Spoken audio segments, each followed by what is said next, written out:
Réunis autour de la table, ce mercredi 11 février 2026, diplomates, experts chinois et congolais ont porté leur regard sur le partenariat qui lie leurs deux pays.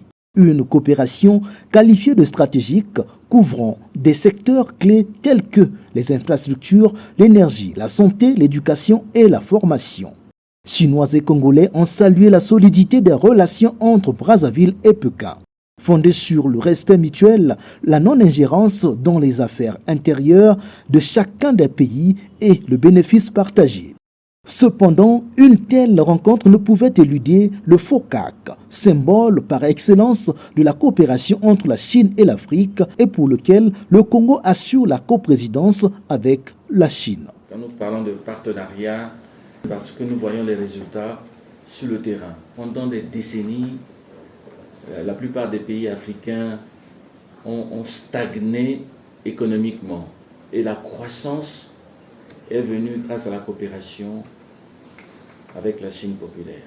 Donc il y aura le mois prochain le lancement des travaux de réhabilitation. Ce vieux chemin de fer qui avait été construit dans les années 30 à l'époque de la colonisation française, mais aussi de l'aménagement, au début d'aménagement du corridor pour désenclaver la République centrafricaine. Nous travaillons d'arrache-pied à consolider la relation économique avec la Chine dans le cadre du FOCAC. Et nous vous dirons jamais assez merci pour ce joli bâtiment au cœur du continent africain qui est un don exceptionnel de la République populaire de Chine à l'Afrique.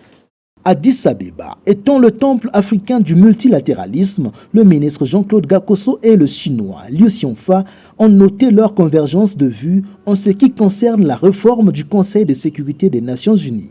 Le Congo a rappelé l'importance du consensus des Uluni qui plaide pour une représentation plus équitable de l'Afrique au sein de cette instance. Ici, à Addis Abeba, l'agenda diplomatique du ministre Jean-Claude Gakoso reste chargé avec d'autres événements.